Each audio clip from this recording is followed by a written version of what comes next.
ورندا خفقان ترسیدلی دا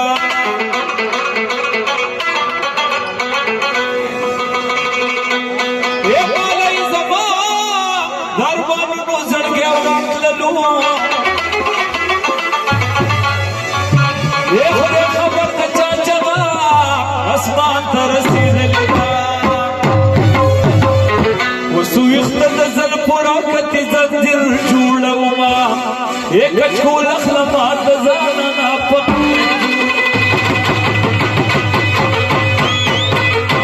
وسو یختل زل پورا کتی زنجیر جوړوما یک چول اخلمات زاننا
د زړه وینې مسایل